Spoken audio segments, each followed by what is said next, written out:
चमोली गांव में लगातार लोगों की दर्दनाक मौतें हो रही थी। एक शैतान अंधेरा होते ही अपने शिकार पर निकल पड़ता था। आज तक कोई उसे देख नहीं पाया था, और जो भी उसे देख लेता था वो खुद जीवित नहीं बचता था। उसकी कटी फटी लाश जंगल में पड़ी मिलती थी। इंस्पेक्टर रुद्र प्रताप सिंह को ये केस सौंपा गया था, पर इस केस ने उसकी जिंदगी में एक भूचाल ला दिया था। भाग 1, चमोली गांव, हिमाचल प्रदेश। ये छोटा सा गांव अपने प्राकृतिक सौंदर्य के लिए पूरे प्रदेश में प्रसिद्ध था। ऊंची ऊंची पहाड़ियों के बीच बसा ये गांव चारों तरफ से जंगलों से घिरा हुआ था। इस जंगल के बीचों बीच लामचो नाम की नदी बहती थी, जिसे यहाँ के लोग बहुत पवित्र मानते थे व इसकी पूजा करते थे। इसी गांव से थोड़ी दूर जंगल के दूसरी तरफ एक पुरानी हवेली थी। ये हवेली काफी विशाल और शानदार थी। वैसे तो ये हवेली अंग्रेजों के जमाने से यूं ही सीना ताने खड़ी थी, पर अब इसमें भी बुढ़ापा छा रहा था। जगह जगह से इसमें दरारें पड़ चुकी थी। इस हवेली के जमींदार विक्रम सिंह आज कुछ ज्यादा ही परेशान नजर आ रहे थे। वह अपने हाथ में शराब का गिलास लिए नौकर राम सिंह से बात कर रहे थे। राम सिंह, बस अब बहुत हो गया। हमें इस कहानी को खत्म करना ही होगा, वरना पता नहीं और कितने लोगों की जाने जाएंगी। राम सिंह, जो कि अपना सर झुकाए उसके सामने खड़ा था, उसने विक्रम सिंह की ओर देखते हुए कहा, पर मालिक, छोटी मुंह बड़ी बात। मेरे ख्याल से हमें इस काम के लिए किसी को बुला लेना चाहिए, किसी बड़े शिकारी को। पर ठाकुर विक्रम सिंह की आंखों में खून उतर आया था।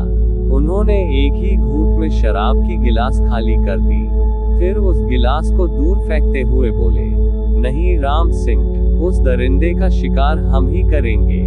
उसने हमारे कितने ही लोगों को मारा है, उसकी जान भी हमारे हाथों ही जाएगी। राम सिंह ने उन्हें समझाना चाहा, पर मालिक, राम सिंह आगे कुछ कह पाता उससे पहले ही ठाकुर विक्रम सिंह उठ खड़े हुए। उन्होंने राम सिंह को बीच में ही टोकते हुए कहा, राम सिंह, हमने फैसला कर लिया है। हम ही उस आदमखोर शैतान का शिकार करेंगे। जल्दी से बाकी लोगों को बुलाओ, हम अभी जंगल की ओर कूच करेंगे। ये सुनकर राम सिंह के पैरों तले जमीन खिसक गई थी। वह समझ ही नहीं पा रहा था कि ठाकुर साहब को कैसे समझाए। उस आदमखोर ने पिछले 1 साल में करीब 20 लोगों को अपना शिकार बना लिया था, और समस्या ये थी कि किसी ने भी उस आदमखोर को आज तक नहीं देखा था। किसी को ये भी नहीं मालूम था कि आखिर वह क्या चीज है जो लोगों की जान ले रहा है। राम सिंह का पूरा शरीर कांप रहा था। वैसे भी जमींदार साहब की उम्र 60 साल के करीब हो गई थी। अब उन बाजुओं में इतनी ताकत नहीं थी कि वह किसी दरिंदे का सामना कर सके। वह बात अलग है कि अपनी जवानी में जमींदार साहब ने कितने ही आदमखोर शेरों का शिकार किया था, जिसका प्रमाण दीवारों पर टंगे हुए उन जानवरों के सर थे। जब राम सिंह ने किसी को नहीं बुलाया तो ठाकुर विक्रम सिंह चिल्लाते हुए बोले, सरजू, बिरजू, तुम सब कहाँ मर गए? कोई आता क्यों नहीं? ठाकुर साहब की आवाज सुनकर करीब 10-12 सेवक वहां हाजिर हो गए। उन सभी ने काली पोशाकें पहनी हुई थी। उनके हाथों में बंदूकें थी। देखने में सभी काफी तगड़े और खतरनाक लग रहे थे, जिन्हें देखकर आदमखोर शेर भी जान की भीख मांगने लगे।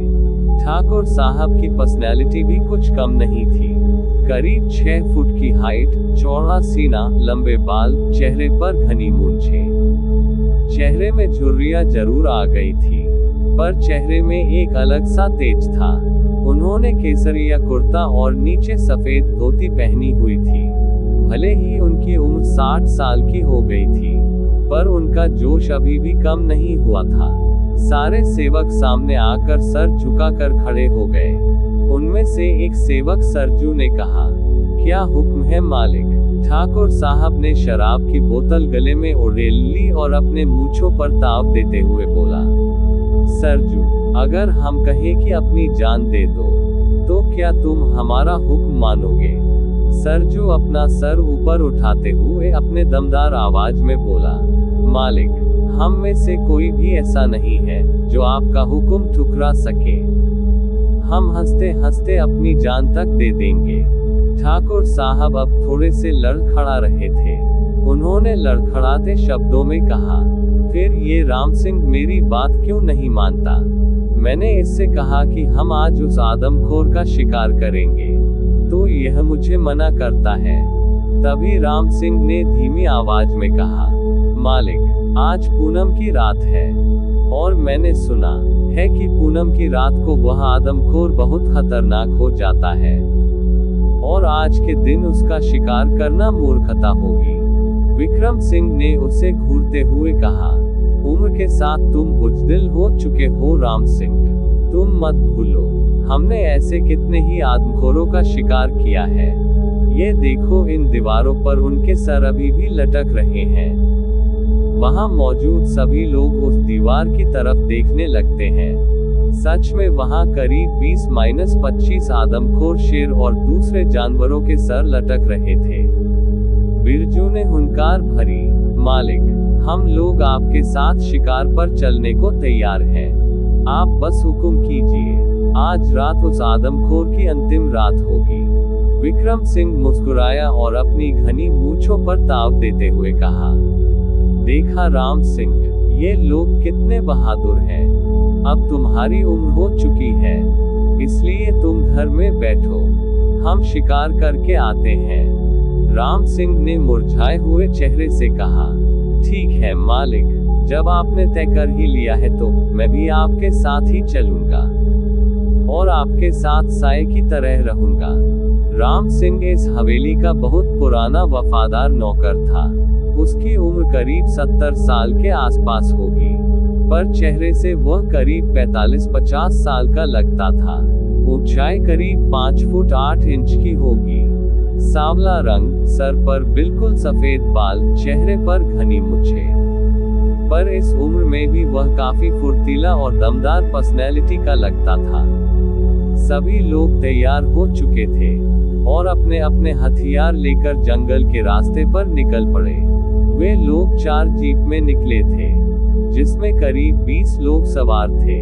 ठाकुर विक्रम सिंह खुद जीप चला रहे थे, जबकि उसके बगल में राम सिंह ढाल की तरह बैठा हुआ था। राम सिंह की नजर बार बार आसमान की तरफ जा रही थी। पूनम की रात होने के कारण चांद अपने पूरे शबाब में था। चांद की रोशनी से पूरा जंगल नहा उठा था। जल्द ही वे लोग लामचो नदी के किनारे पहुंच गए, जहां अक्सर लोगों की लाशें मिला करती थी। कल करके बहता लामचो नदी का जल इतना साफ था कि चांद का अक्स उसमें साफ नजर आ रहा था। रात का समय होने के कारण जंगल से अजीब अजीब आवाजें आ रही थी। झींगुरों की आवाजें कानों में चुभ रही थी, जबकि बीच बीच में उल्लू की आवाज भी आ रही थी, जो माहौल को और डरावना बना रही थी। ठाकुर साहब अपने हाथ में बंदूक लिए नीचे उतरे और जंगल को घूरते हुए बोले, आज इतने सालों बाद शिकार करने में मजा आएगा। इस जगह पर गड्ढा खोदो। सरजू और बिरजू गड्ढा खोदने लगे। बाकी लोग भी उनकी मदद कर रहे थे। गड्ढे को घास फूस से ढक दिया गया। फिर ठाकुर साहब अपने मूंछों पर ताव देते हुए बोले, लेकर आओ उसको और इस पेड़ में लटका दो, ताकि जब वह आदमखोर उसके शिकार पर आए तो इस गड्ढे में आ गिरे। शिकार का ये सबसे अच्छा और आसान तरीका है। जल्द ही सरजू अपनी जीप से एक जिंदा बकरा लेकर आया। वह बकरा भी काफी डरा हुआ था, बार बार चिल्ला रहा था। जल्द ही उस बकरे को गड्ढे के ऊपर लटका दिया गया था। वे सभी लोग अलग अलग पेड़ों के पीछे छुप गए थे और उस बकरे पर नजर गड़ाए बैठे थे। सरजू और बिरजू अपने साथियों के साथ ठाकुर साहब से दूर एक पेड़ के पीछे छुपे हुए थे। तभी सरजू को ऐसा लगा कि झाड़ियों में से कोई दौड़कर गया हो। सरजू ने पलट कर देखा, पर वहां कोई नहीं था। बिरजू ने उसकी तरफ देखते हुए पूछा, क्या बात है सरजू, तू पीछे क्यों देख रहा है? बिरजू ने कांपती हुई आवाज में कहा, कुछ नहीं, मुझे ऐसा लगा कि कोई हमारे पीछे है। फिर वे दोनों वापस उस बकरे पर नजर गड़ाए बैठ गए। तभी सरजू को एक आहट सुनाई दी। उसे लगा कोई उसके बगल से दौड़कर गुजरा हो, पर उसने जब अपने बगल में देखा तो उसका जो साथी कुछ देर पहले उनके साथ वहां मौजूद था, अब वह गायब हो चुका था। ये देखकर उसकी आंखें फटी की फटी रह गई। उसने बिरजू की तरफ देखते हुए पूछा, अरे बिरजू, हमारे साथ तो लालू था, वह कहाँ गया? बिरजू ने देखा तो लालू वहां से गायब था। पहले वे लोग 4 थे, अब केवल 3 ही बचे थे। पर बिरजू ने उस बात को हल्के में लिया और कहा, अरे सरजू, तू इतना डर क्यों रहा है? हो सकता है कालू हल्का होने गया हो, वह कुछ ही देर में लौट आएगा। उद्धरण चिन्ह। पर सरजू को यकीन नहीं हो रहा था कि लालू बिन बताए वहां से कहीं गया होगा। काफी देर तक जब लालू नहीं आया तो सरजू ने बिरजू की तरफ देखते हुए कहा, तू तो बोल रहा था कि लालू लघु शंका को गया होगा, पर वह अभी तक नहीं लौटा। इस बार बिरजू ने चिढ़ते हुए कहा, अरे यार, मैंने लालू का ठेका थोड़ी ना लिया है, उसको जब आना होगा आ जाएगा। फिलहाल तो तू खुद भी डर रहा है और मुझे भी डरा रहा है। तभी बिरजू को अपने बगल से सूखे पत्तों पर किसी के दौड़ने की आहट सुनाई दी।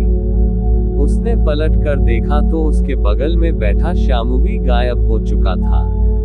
ये देखकर सरजू और बिरजू दोनों ही डर गए और दोनों अपनी आंखें फैलाए एक दूसरे को देखने लगे। दोनों का शरीर थर-थर कांप रहा था। उनके हाथों में बंदूकें नहीं टिक रही थी। तभी पूरा जंगल एक भयानक आवाज से गूंज उठा था। चांद का रंग भी रक्तिम हो चला था। उस आवाज ने ये तय कर दिया था कि आदमखोर आसपास ही मौजूद था। सभी लोग सावधान हो चुके थे।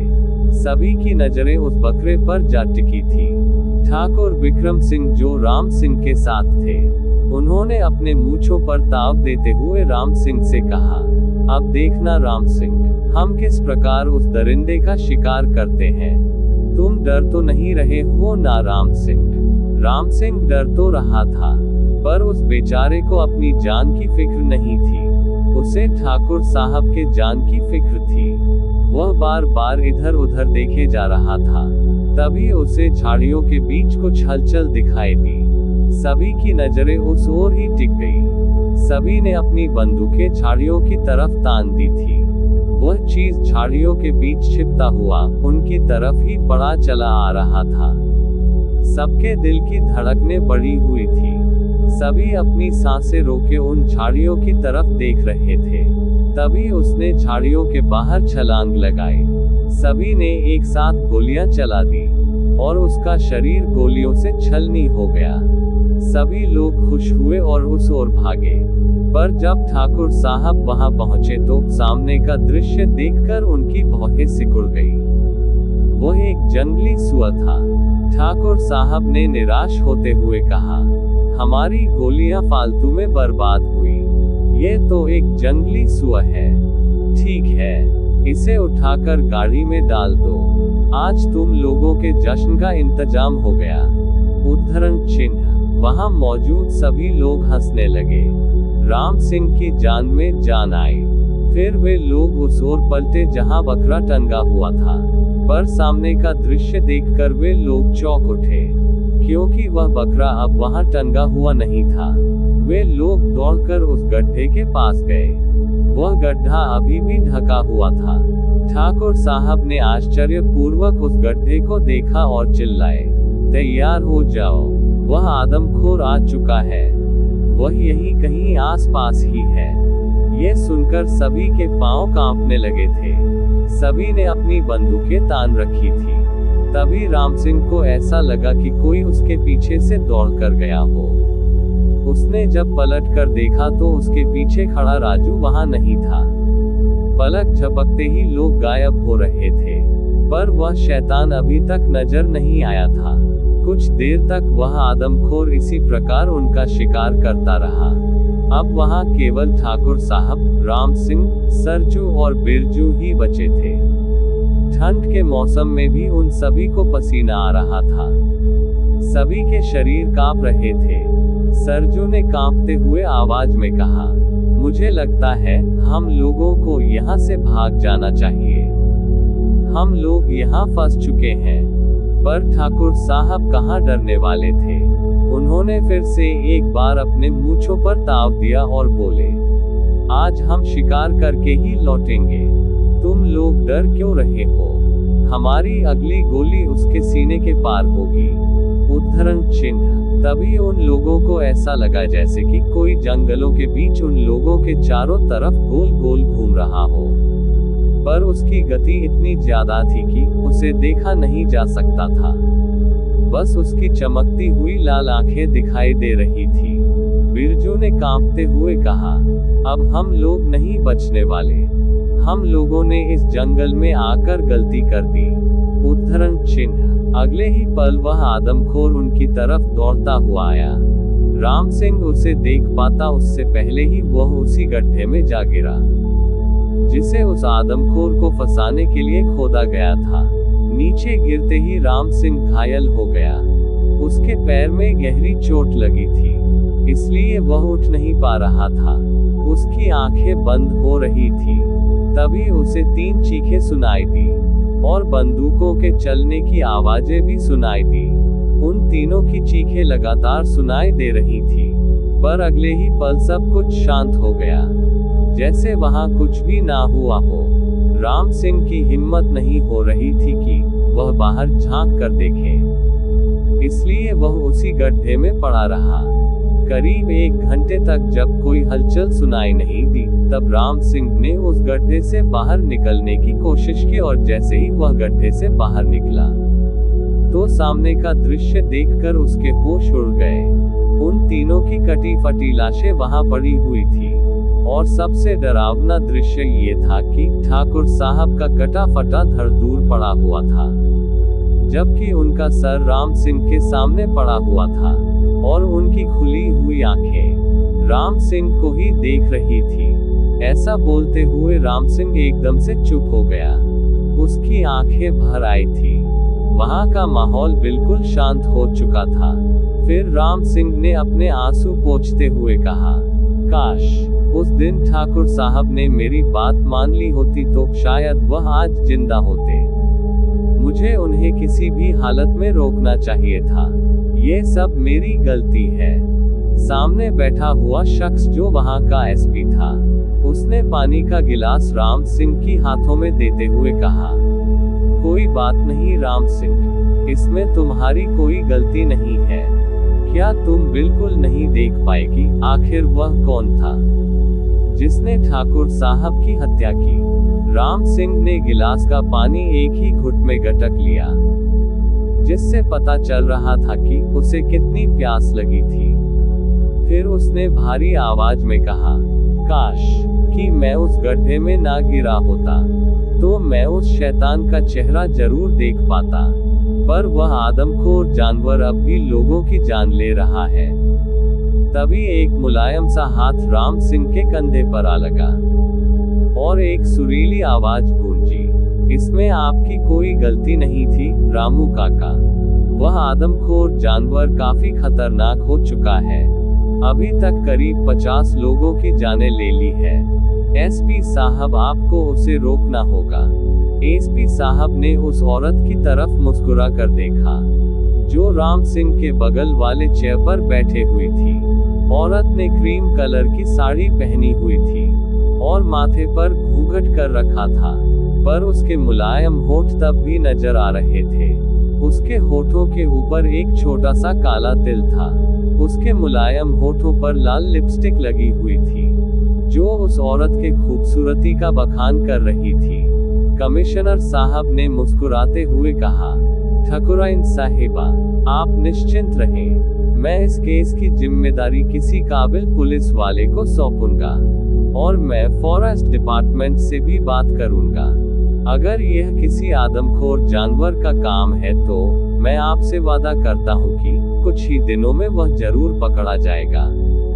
फिर वह सुरीली सी आवाज गूंजी, आपको तो पता है ना सर, छोटे ठाकुर अर्जुन सिंह कितनी गुस्सैल प्रवृत्ति के हैं।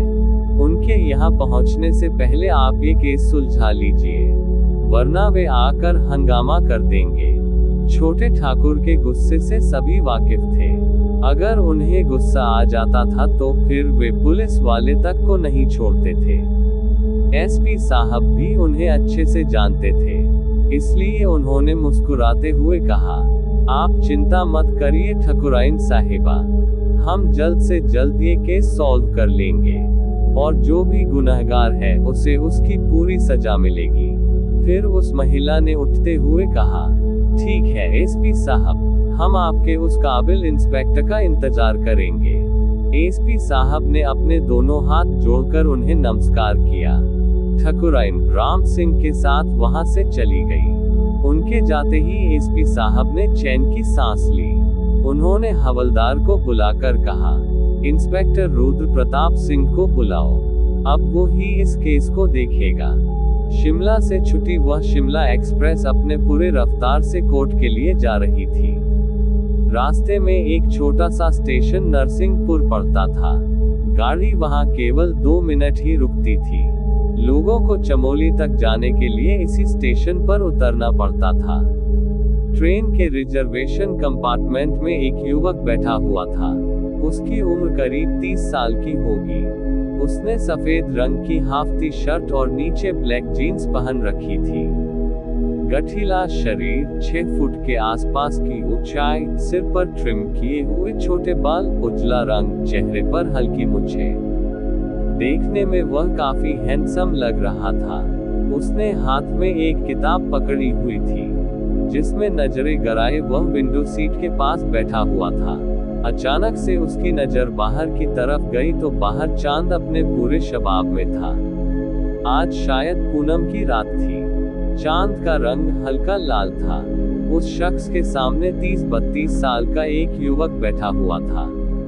उसके साथ उसकी पत्नी भी थी। उस शख्स ने चांद की तरफ देखते हुए कहा, अरे बाप रे रजनी, आज तो पूनम की रात है। मुझे पता ही नहीं था, वरना मैं इस ट्रेन से कभी नहीं आता। उस समय रात के करीब 12 बज चुके थे। चांद को देखकर उस लड़के का चेहरा पीला पड़ गया था। उसकी पत्नी ने जब उससे यूं भयभीत देखा तो वह भी चांद को देखने लगी। क्या बात है आकाश, तुम पूनम के चांद को देखकर डर क्यों रहे हो? आकाश ने अपनी नजर रजनी की तरफ घुमाए और कांपते हुए स्वर में बोला, क्या तुम्हें पता नहीं है, पूनम की रात को वह शैतान अपने शिकार पर निकलता है। इसलिए पूनम की रात को कोई भी अपने घरों से ही नहीं निकलता है। ये सुनकर रजनी ने आश्चर्य से पूछा, तुम किस शैतान की बात कर रहे हो? मुझे नहीं पता। आकाश रजनी को आश्चर्य पूर्वक देख रहा था, पर तुम्हें कैसे नहीं पता? ये बात तो पूरा गांव जानता है। कुछ दिनों पहले उस शैतान ने हमारे चमोली गांव के जमींदार ठाकुर विक्रम सिंह की जान ले ली थी। उनकी कटी फटी लाश लामचो नदी के किनारे मिली थी। ये सुनकर रजनी का चेहरा पीला पड़ गया था। उसने कहते हुए स्वर में कहा, मैं एक बात बोलूं, हम आज चमोली नहीं जाते हैं। नरसिंहपुर में मेरी बहन रहती है। आज रात हम वहीं रुक जाते हैं। कल सुबह होते ही हम अपने गांव चले जाएंगे। ये सुनकर आकाश को थोड़ी सी राहत मिली। उसने रजनी के तरफ देखते हुए कहा, तुम बिल्कुल ठीक कह रही हो, हम ऐसा ही करेंगे। वह शख्स जो उन लोगों के सामने बैठा हुआ था, बहुत देर से उन दोनों की बातें सुन रहा था। उसने अपने चेहरे से किताब हटाए और आकाश से पूछा, आप लोग जो कह रहे हैं क्या वह सच है? क्या सच में चमोली में कोई आदमखोर लोगों का शिकार करता है? आकाश ने उस शख्स को घूर कर देखा, फिर उसे देखते हुए बोला, हाँ, ये बात बिल्कुल सच है, पर आप ऐसा क्यों पूछ रहे हैं? उस शख्स ने मुस्कुराते हुए कहा, क्योंकि मैं भी चमोली गांव ही जा रहा हूँ। वहाँ मुझे एक जरूरी काम है। ये सुनकर दोनों हस्बैंड वाइफ एक दूसरे का चेहरा देखने लगे। फिर आकाश बोला, तब तो आपको चमोली नहीं जाना चाहिए। आप रात को नरसिंह स्टेशन पर ही रुक जाए। सुबह होते ही चमोली चले जाएगा। दिन के समय कोई खतरा नहीं होगा। फिर वह शख्स मुस्कुराया और वापस अपनी किताब में खो गया। आकाश और रजनी को आश्चर्य हो रहा था कि उस शख्स ने उन लोगों की बात अनसुनी कर दी थी। पर फिर वे लोग कुछ नहीं बोले। कुछ देर बाद ही ट्रेन की गति धीमी होने लगी और ट्रेन आकर एक छोटे से स्टेशन पर रुक गई। वह नरसिंहपुर स्टेशन था। दोनों पति पत्नी अपना सामान लेकर ट्रेन से उतरने लगे, पर जब उन्होंने पलटकर देखा तो वह शख्स गायब था। ये देखकर वे दोनों डर गए और जल्दी जल्दी ट्रेन से उतर गए। ट्रेन से उतरकर आकाश ने कहा, अरे बाप रे, वह इंसान कहाँ गया? वह तो बिल्कुल गायब ही हो गया। कहीं वह भूत तो नहीं था?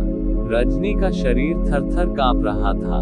उसने कांपते हुए स्वर में कहा, चलो यहाँ से, मुझे अब इस स्टेशन पर नहीं रुकना। हम जल्दी से हमारी बहन के यहाँ चलते हैं। फिर वे दोनों जल्दी जल्दी चलते हुए स्टेशन के बाहर निकल गए। डर के मारे उन लोगों का बुरा हाल था।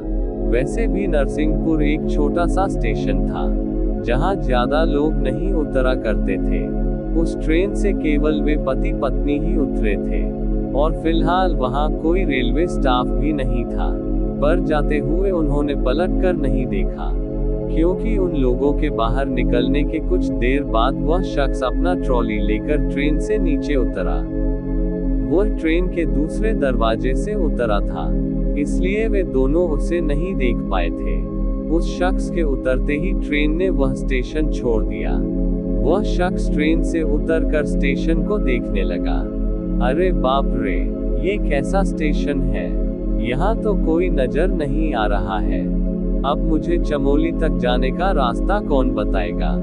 तभी स्टेशन के दूसरी तरफ उसे एक बोर्ड दिखाई दी, जिसमें चमोली लिखा हुआ था और वहां तक जाने का निशान भी बना हुआ था। वह बोर्ड देखकर उस शख्स ने राहत की सांस ली और पटरियों पर उतरकर जंगल के उस रास्ते पर चल दिया। नरसिंहपुर से चमोली तक जाने के लिए एक कच्चा रास्ता था, जो जंगल के बीच से होकर गुजरता था, इसलिए रात के समय कोई भी उस रास्ते पर नहीं जाता था। पर वह शख्स उस वीरान रास्ते पर चल पड़ा था, पर शायद उसने गलती कर दी थी। उसे उस पति पत्नी की बात सुननी चाहिए थी। पूनम का चांद अपने पूरे शबाब में था। वहीं पास ही चमोली नदी कलकल करती बह रही थी। वह शख्स उसी रास्ते में चला जा रहा था। दूर दूर तक सन्नाटा और अंधेरा था, बस झींगुरों की आवाजें आ रही थी। पर वह शख्स निर्भीक होकर उस रास्ते पर चल रहा था। शायद उसे पता नहीं था कि वह जंगल कितना खतरनाक था। उस रास्ते पर चलते हुए वह मन ही मन सोच रहा था, पता नहीं मुझे लेने कोई आया क्यों नहीं। अब मैं वहां तक कैसे पहुंचूंगा? मुझे तो रास्ता भी मालूम नहीं है। ऊपर से यह घना जंगल, जिसका कोई छोर ही नजर नहीं आ रहा। तभी जंगल में एक भयानक आवाज गूंजी। वह आवाज सुनकर एक पल के लिए उसका दिल धक से किया। लगता यहाँ तो जंगली जानवर भी हैं। क्या मैंने रात में यहाँ आकर गलती कर दी? क्या मुझे उसी स्टेशन पर रुक जाना चाहिए था? पर अब क्या किया जा सकता है? मुझे किसी भी तरह चमोली पहुंचना ही होगा। तभी उसे ऐसा लगा जैसे कि कोई उसके पीछे पीछे आ रहा हो। उसने पलटकर देखा और पूनम की रात जिसमें चांद अपने पूरे शबाब में होता है, पर आज का चांद कुछ अलग ही नजर आ रहा था। चांद पूरी तरह से सफेद न होकर हल्का लाल दिखाई पड़ रहा था। क्या ये होने वाले किसी मनहूस घटना की आहट थी? उस चांदनी रात में वह शख्स अपना ट्रॉली बैग लिए लगातार आगे बढ़ रहा था। वह फिलहाल उसी ओर बढ़ रहा था जहां ठाकुर विक्रम सिंह और उनके साथियों की लाशें मिली थी। उस रास्ते के दोनों तरफ पेड़ ही पेड़ लगे हुए थे। लामचो नदी के बहने की आवाज उस सुनसान रात में स्पष्ट रूप से सुनाई दे रही थी। चांद की रोशनी छनकर वहां तक पहुंच रही थी। इसलिए रास्ता अच्छे से नजर नहीं आ रहा था। चारों तरफ से अजीब अजीब आवाजें आनी शुरू हो चुकी थी। कहीं उल्लू चिल्ला रहा था, तो कहीं कुत्ते के रोने की आवाज आ रही थी। चांद की रोशनी में पेड़ों से बनने वाली परछाइयां किसी के भी दिल को दहलाने के लिए काफी थी। वह शख्स सीधे उसी दिशा में बढ़ा चला जा रहा था। तभी अचानक से एक भयानक आवाज गूंज उठी, जिसने उस पूरे जंगल को दहला दिया। उस शख्स ने मन ही मन सोचा, आखिर यह किस प्रकार की आवाज है? यह आवाज कितनी मनहूस है। क्या ये किसी जानवर की आवाज है? यही विचार मन में लिए वह आगे बढ़ रहा था कि तभी उसे ऐसा लगा कि कोई उसके पीछे पीछे चल रहा था। उसने पलट कर देखा तो वहां एक छोटी सी काली बिल्ली थी, जो उसके पीछे पीछे चल रही थी। उस छोटी सी बिल्ली को देखकर उस शख्स ने उसे अपने हाथों में उठा लिया और बड़े प्यार से उसके सर को सहलाने लगा। वह बिल्ली भी म्याऊं म्याऊं किए जा रही थी। मिस्टर बिल्ली, आप इतनी रात को यहाँ क्या कर रहे हो? कहीं किसी कुत्ते या दूसरे जानवर ने आपको देख लिया तो आपकी शामत आ जाएगी। चलो आप हमारे साथ। वह शख्स बिल्ली को सहला रहा था कि तभी उसे ऐसा लगा कोई उसके बगल से दौड़कर गुजरा हो। उसने आसपास देखा तो वहां की झाड़ियां हिल रही थी, जिससे पता चल रहा था कि कोई अभी अभी वहां से गुजरा था। ये देखकर वह समझ गया कि आसपास कोई जंगली जानवर मौजूद था, इसलिए वह थोड़ा अलर्ट हो चुका था। वह मन ही मन सोच रहा था, ट्रेन में उस शख्स ने जो कहा, क्या वह सच था?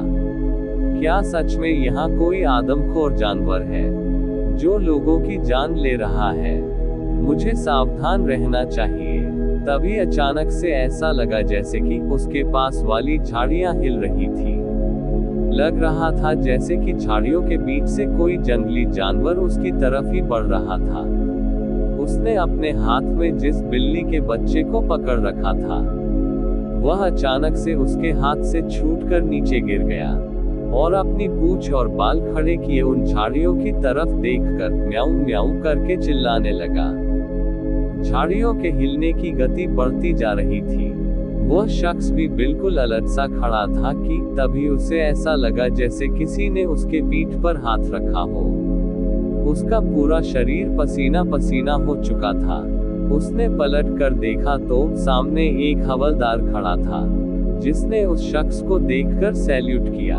सर, मैं हवलदार सूरज आपको लेने आया हूँ। उस शख्स ने हवलदार की तरफ देखा, फिर वापस पलटकर झाड़ियों की तरफ देखा, पर अब वे झाड़ियां नहीं हिल रही थी, मानो वह जानवर वहां से जा चुका था। उस शख्स ने चैन की सांस ली। उसने अपनी जेब से रुमाल निकाला और अपने माथे पर आए हुए पसीने को पोंछने लगा। असल में वह शख्स कोई और नहीं, इंस्पेक्टर रुद्र प्रताप सिंह था, जिसे इस केस को सॉल्व करने के लिए चमोली ट्रांसफर किया गया था। रुद्र प्रताप सिंह ने उसे देखते हुए पूछा, तुम मुझे लेने स्टेशन क्यों नहीं आए थे? तुम्हें तो पता है ना, मैं यहाँ पूरे 20 सालों बाद आया हूँ। मैं यहाँ के सारे रास्ते भूल चुका हूँ। पर वह हवलदार काफी डरा हुआ सा लग रहा था। उसने कहते हुए स्वर में कहा, सर, मैं आपको लेने स्टेशन गया था, पर मेरे वहां पहुंचने से पहले ही आप वहां से निकल चुके थे। वैसे भी आज की रात कोई अपने घर से नहीं निकलना चाहता। ये सुनकर रुद्र ने उसकी तरफ देखते हुए पूछा, पर ऐसा क्या खास है आज की रात में, जो लोग अपने घरों से निकलने से डरते हैं? सूरज ने अपने माथे पर आए पसीने को पोंछते हुए कहा, सर, शायद आप नहीं जानते हैं कि पूनम की रात को वह आदमखोर शैतान शिकार के लिए बाहर निकलता है। रुद्र ने आश्चर्य भरी निगाहों से उसे देखा और पूछा, कौन सा आदमखोर शैतान? पर सूरज ने बात को घुमाते हुए कहा, सर, फिलहाल हम यहाँ से चलते हैं। ये जगह खतरे से खाली नहीं है। दीजिए अपना सामान। रुद्र उसका चेहरा देखकर समझ चुका था कि वह काफी डरा हुआ है, इसलिए उसने आगे कुछ नहीं पूछा।